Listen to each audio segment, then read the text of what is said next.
الرحمن الرحیم بسم اللہ وحدہ والصلاۃ والسلام علی رسول اللہ اما بعد۔ ایک بھائی نے سوال پوچھا ہے کہ کیا میں اپنی زندگی میں، اپنی حیات میں، اپنی اولاد کے درمیان وراثت تقسیم کر سکتا ہوں؟ تو یہ جو سوال ہے یہ ایک انتہائی اہم سوال ہے۔ یہ مجھ سے پہلے بھی کئی سارے لوگ پوچھ چکے ہیں۔ یہ اہم اس وجہ سے ہے کہ آج کل پرفتن دور ہے، پھر بھائی کے اوپر بھروسہ اور اعتبار نہیں ہے۔ یہی وجہ ہے کہ والدین یہ چاہتے ہیں کہ کسی بھی طریقے سے ہم جب دنیا سے چلے جائیں تو یہ ہماری جائیداد اور وراثت کے پیچھے لڑتے اور جھگڑتے نہ ہیں۔ اس وجہ سے ان کی کوشش ہوتی ہے، یا کئی والدین ہوتے ہیں ان کو خیال آتا ہے کہ ہم اپنی زندگی میں کیوں نہ ان کے درمیان یہ وراثت تقسیم کر دیں تاکہ بعد میں جھگڑے کا اندیشہ ہی نہ ہو۔ تو اس حوالے سے مسئلے کو سمجھیں۔ اولاد کے درمیان مال کی جو تقسیم ہے اس کی دو قسمیں ہیں۔ نمبر 1 ہبہ یا پھر عطیہ، نمبر 2 ترکہ یا پھر وراثت۔ ایک ہوتی ہے ہبہ اور عطیہ۔ ہبہ اور عطیہ کا تعلق انسان کی زندگی کے ساتھ ہے، یعنی انسان جب زندہ ہوتا ہے، حیات ہوتا ہے، اپنی زندگی کے اندر اپنی اولاد کو جو کچھ دیتا ہے اس کو ہبہ اور عطیہ کہا جاتا ہے۔ اور دوسری جو ہے وہ ہے انسان کے فوت ہو جانے کے بعد جو ترکہ ہوتا ہے، جو مال ہوتا ہے، اس کو وراثت و ترکہ کہا جاتا ہے۔ ان دونوں کی تقسیم کے جو اصول ہیں وہ مختلف ہیں۔ یہ مسئلہ ذہن نشین کر لیں۔ وراثت کی تقسیم کا اصول مختلف ہے، اسی طرح عطیہ جو ہے، ہبہ ہے جو اپنی زندگی کے اندر اپنے ہاتھوں سے والدین اپنی اولاد کو دیتے ہیں، اس کا جو اصول ہے وہ مختلف ہے۔ مثال کے طور پہ جو وراثت ہے، جو ترکہ ہے،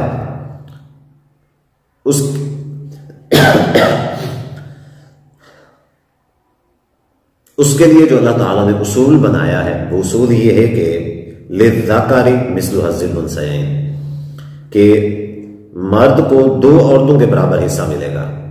یعنی ایسے سمجھ لیں کہ مرد کو 1 حصہ، عورت کو آدھا، یا مرد کو 2 حصے، عورت کو 1، ایسے سمجھ لیں۔ یہ وراثت کا اصول ہے، یعنی جو بیٹی ہے اس کو آدھا ملے گا، بیٹے کو 1 حصہ پورا ملے گا، جبکہ جو دوسرا ہے عطیہ اور ہبہ، اس کے درمیان بالکل انصاف، برابری اور مساوات ہوتی ہے۔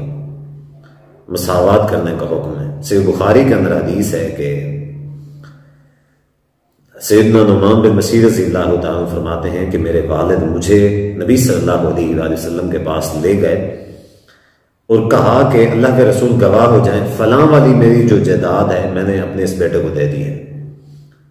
تو فرماتے ہیں میرے والد نبی صلی اللہ علیہ وسلم کے پاس مجھے اس وجہ سے لے گئے تھے کہ میری ماں نے شرط لگائی تھی کہ نبی صلی اللہ علیہ وآلہ وسلم جب تک گواہ نہیں بنیں گے تب تک میں اس چیز کو تسلیم نہیں کروں گی۔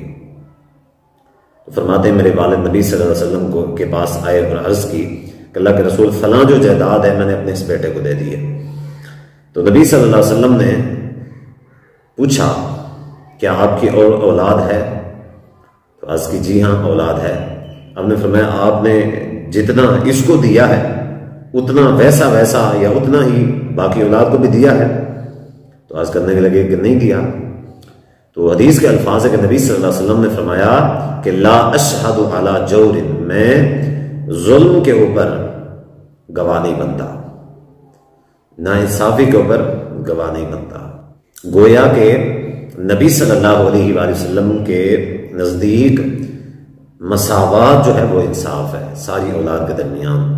اگر کسی کو دیا، کسی کو نہیں دیا، کسی کو تھوڑا دیا، کسی کو زیادہ دیا، یہ مساوات نہیں ہے، یہ ہبہ اور عطیہ کے اصول کے خلاف ہے۔ اسی طریقے سے ایک اور روایت ہے بہقی کے اندر، نبی صلی اللہ علیہ وسلم نے مساوات کا حکم دیا، اولاد کے درمیان برابری کرنے کا حکم دیا۔ فرمایا کہ اگر میں کسی کو ترجیح دیتا تو بیٹیوں کو ترجیح دیتا، لیکن چونکہ مساوات کا حکم ہے اسی وجہ سے تم لوگوں نے بھی یہی کچھ کرنا ہے کہ تمام اولاد کے درمیان برابری کرنی ہے۔ تو اولاد کو اپنی زندگی کے اندر اگر کوئی بندہ کچھ چیز دینا چاہتا ہے تو بیٹے کے لیے اور بیٹی کے لیے، دونوں کے لیے برابری ہے، لیکن فوت ہو جانے کے بعد جو اصول ہے وہ اللہ تعالیٰ نے مقرر کیا ہے کہ للذکر مثل حظ الانثیین، کہ مرد کے لیے 2 عورتوں کے برابر حصہ ہے۔ تو اپنی زندگی کے اندر اگر کوئی بندہ دینا چاہتا ہے تو برابری کرے گا، اگر چھوڑ کے جائے گا اس کو وراثت اور ترکہ کہا جائے گا، پھر وہ یہ ہے کہ شریعت کی جو وراثت کے اصول ہیں، وراثت کے اصول کے مطابق تقسیم ہوگی۔ ہاں پھر بھی اگر کوئی لڑتا جھگڑتا ہے، کسی کا حصہ کھاتا ہے، ہضم کرتا ہے، تو وہ اللہ تعالیٰ کے ہاں مجرم ہوگا۔